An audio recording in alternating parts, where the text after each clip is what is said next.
Everyone. My name is Dr. Jagdish Chaturvedi. I'm an ENT surgeon and a sinus specialist. Those with allergy, give me an achhi. So after the TEDx talk, I'll give you a consultation outside. I'll take care of your achhi din. Don't worry, I'm not a very expensive doctor. My consultation fee is only 1,000 rupees.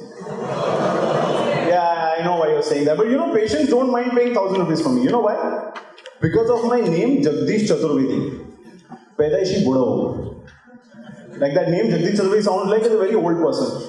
And you know, this problem has been there since I was born. Like when I was born, the nurse was like, "Ale, such a cute baby. What is his name?" Jagdish Chaturvedi. Good afternoon, sir.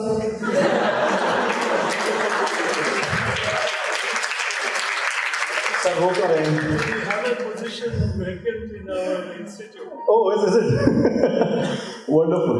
So, you know, Jagdish Chaturvedi is a name like, and see, the problem with a name like Jagdish Chaturvedi is you can never have a fantasy about a name like Jagdish. Like, nobody can go like, oh, Jagdish, oh my God. Parents will be like, ilaj kya ho iska? Something's wrong, you know. And you know, there are ways to make big names sound cool. Like, you can take a big name like Narendra Modi and sound it cool by making it Namo.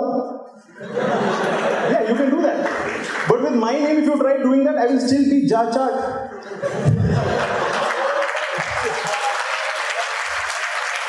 There's no way to make my name sound cool. And patients come, they're like, oh, Dr. Jagdish Chaturvedi, very senior doctor, you know, all our problems will go away. They come into my chamber and they're like, Dr. Chaturvedi kidhar hai? I'm like, मैं Dr. Chaturvedi. Sister, वो doctor Chaturvedi के room में वरुण गांधी क्या कर रहा है? या मोटा इमरान हाशमी क्या कर रहा है? You know, it's like that. It's tough. Anyway, let me get a good sense of the room. Nice energy. Okay, so guys, all of you under the age of 25, the youngsters, give me a loud cheer. This is the sound of denial. Okay, people over the age of 30, give me a cheer. This is the sound of reality. Married people, give me a cheer. That is the sound of pain. Muffled pain. Alright?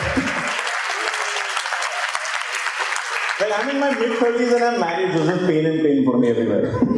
But you know, I never thought being in mid-30s, I will disconnect with the youngsters. Like you guys, you know, 5-10 years younger to me is a big generation gap. Like I can't even connect to the language and the way you guys talk. You know, the way you talk, bro, what's up, bro? Bro, what, bro? You know? One day someone was behind me, I'm like, who is it? Bro, eyebrow. What happened to your eyebrow? Bro, eyebrow. I'm like, who's with you? Bro. 3 bros. And it made sense. And you know, and I don't know how to communicate with this language. And you know, I'm born in the 80s, right? Kids from the 80s, 90s, you know. If I want to do a comedy show or I want to do a play, how they encourage so elegantly, I do a good job, macha, good job. At the most, break a leg. Today's generation, kill it, bro. Destroy it, bro. Fall the bro. Cheer the bro. Like, क्या करना मेरे को? I get scared, yeah. What am I supposed to do? I don't get the context, you know. And I don't want to disconnect from the youngsters. I want to feel young. So one day I did a surgery. My boss asked Jagdish, how was the case? Bro, killed it, bro. Destroyed it, bro. Fall it, bro. But he wanted to kill and destroy me after that. Like patient को नहीं कर सकता ना ऐसे. Like patient is waiting outside the OT. I am coming from the operation theater. हमारे बाबूजी ने surgery किया कैसा हो? खलास. खत्म. लेस ना भूख रात चला दिया. You can't do that, right?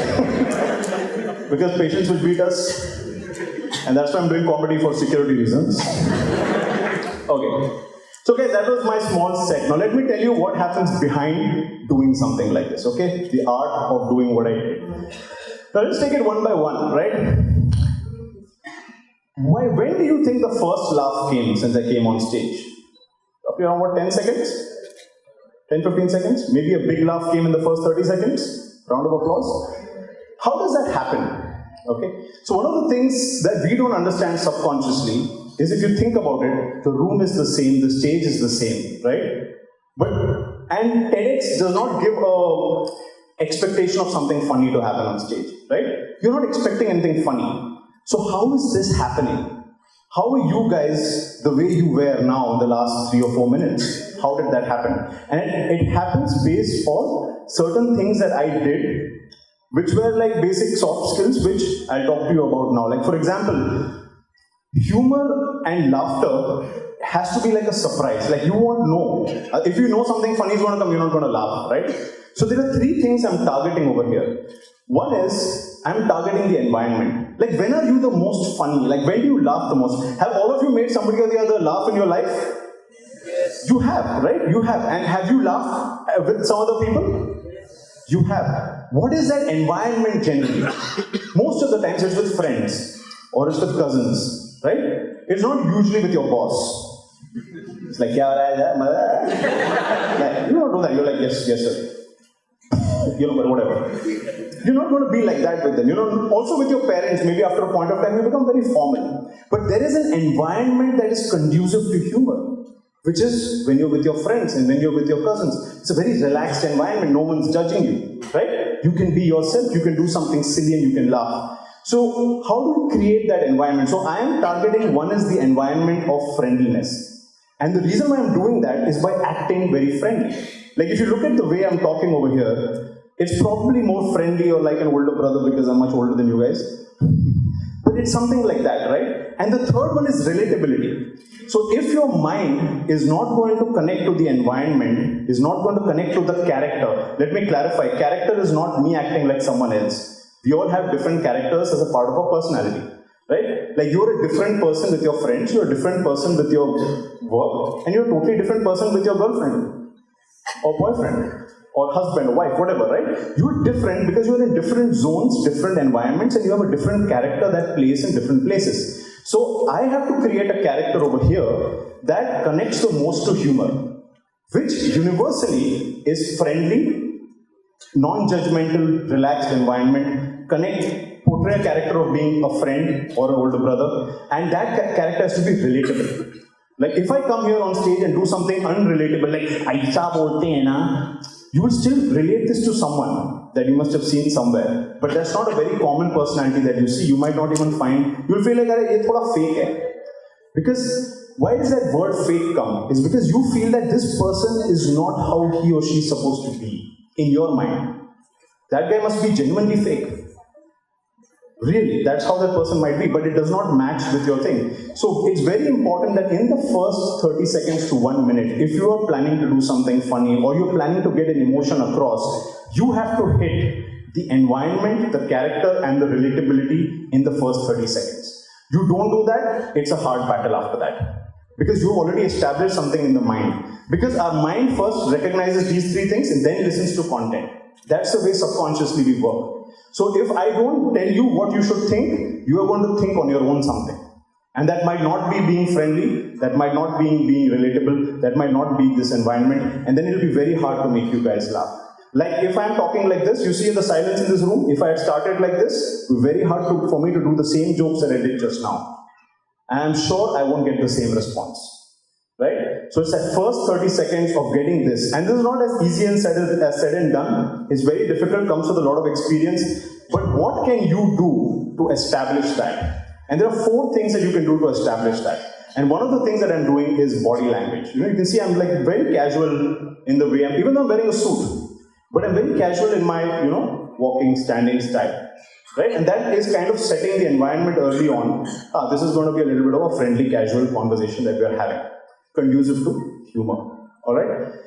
The second thing I'm doing is, very importantly, is voice modulation. Now, I know what you think when somebody says voice modulation. You think it is talking like this. Raising your voice. That's what you think. That's not what voice modulation is. Voice modulation is basically talking in a particular manner. Now, for example, today, on this auspicious day, post the Republic Day, I'm very honored to talk to all of you about the art of being funny. Respected co-speakers, my dear friends, it gives me immense pleasure. This is a type of voice modulation or a tone or a character of what? Someone delivering a speech, right? Probably a minister, probably someone of senior stature, someone who's been invited to give a talk. You already made a reference there. and you're relating to it, right? My voice modulation is to make it sound relaxed, because see, you see this relaxed I'm doing. That's voice modulation, because that's a relaxed way of talking. This kind of pausing, this kind of thing. So you have to get the voice and the body language to match the overall environment, the character, relatability, right? And the third most important thing that I'm doing, in addition to voice modulation and body language, is I'm making eye contact, right? If you have noticed some point or the other in the last 5 or 7 minutes, I have scanned through and looked at you in your eyes, all of you, right? Because you are not going to be used to naturally talking to someone like this. How was your day? I'm fine. You know, because that's not how we talk. We talk by looking at each other, right? So then the next thing comes on your eye contact. And the fourth and most important thing, which is very, very hard to do, which is very important to be funny, is to pause. Like, did you realize that when you were laughing, I was not talking? How did that happen? How did I know you were going to laugh, so I stopped talking? Because I know that this is a laugh line and I have to pause. Right?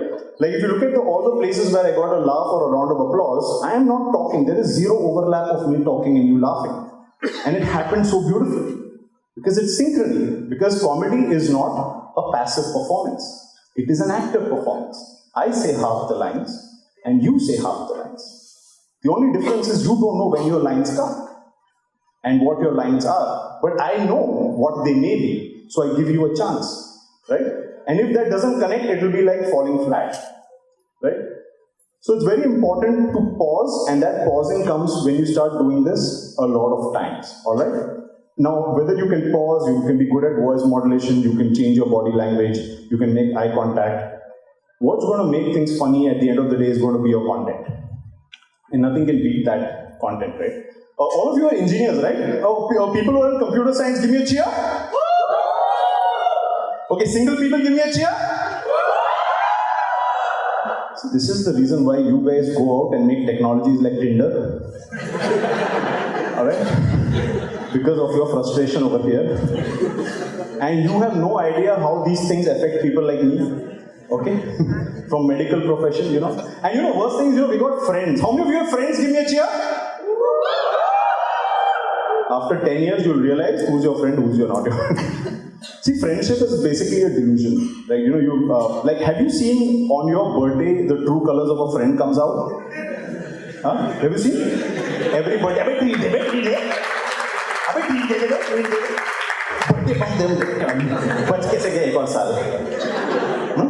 cake, move it, keep it on the move. I am terrified of the concept of friends. Like anything remotely similar to friendship, I am scared. Imagine what happens to me when I hear Mitron. I have nothing against the person. The concept of friendship is scary. Because you know, friends are going to do something to you. That's basically what it is. Have you heard the saying, a friend in need is a friend indeed? You are in that need because of that friend's deed. Nobody's finished that sentence for you.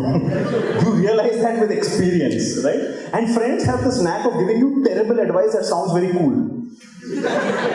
Terrible advice. Like, can you imagine, like, I'm a married man, I have a 3-year-old child. My friend is like, Jagdish, your content is not fresh.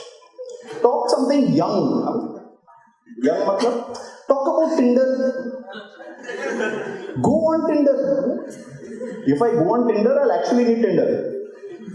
You know, and then I went on Tinder. I was like, my friend, he must be having something important to tell me.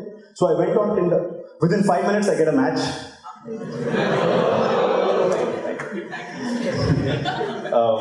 And this girl is like, what's a doctor doing on Tinder? I'm like, my doctor is a very insan hai. मेरा भी ज़रूरत रहता है. Like I can explore life like everyone else. Yeah? What is this doctor branding? What kind of doctor are you? I said ENT. Oh, ENT, my favorite. You know, मैं नहाने जाती हूँ, मेरा कान बंद हो जाता है. I'm like, maybe wax होगा, पानी अंदर चला गया, wax is swollen, so take Solivax 0 drops, 3 drops in the morning, 3 drops in the night for 7 days. And review with me in the OPD after a week. You know, unmatched. Free ka consultation. And then you guys make these other apps, you know, Librate, Practo, these ones that connect doctors to patients. You know how that affects us? You know, I was on one of these apps and this patient called Shweta, she writes to me saying, Doctor, I can't come for the 6 o'clock appointment. Can I reschedule it to 6:30? I'm like, so Shweta, you're my only patient for the last 1 week. You tell me 6:30, मैं उस हिसाब से घर से निकलूंगा. Traffic and all of that. To that she replies with 3 kisses. 2 hugs. 4 faces with that heart वाला smile. I'm like, मैंने ऐसा क्या लिख दिया? Then I realized my over smartphone auto-corrected Shweta to sweetheart.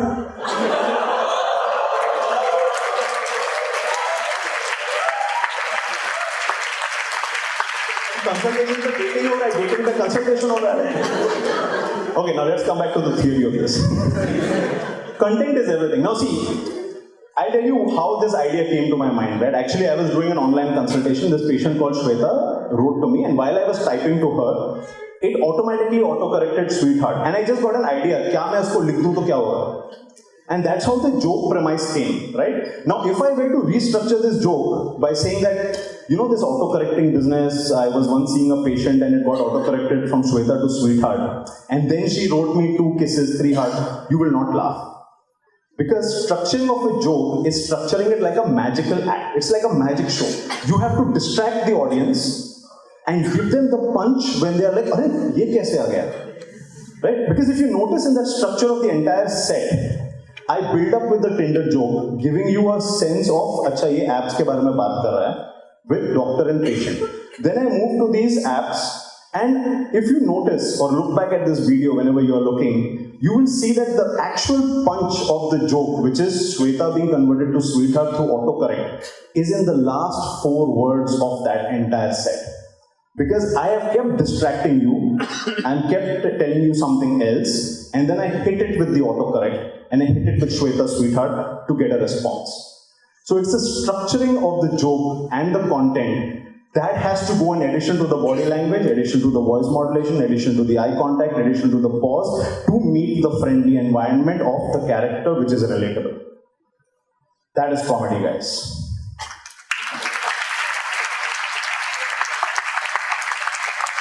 And that's what it takes to make someone laugh, right? So if any of you want to try out comedy, you want to try out jokes, make sure that when you have your premise or you have a setting, try to see how you can structure it in a way that the most funniest element comes in the most unexpected way at the end.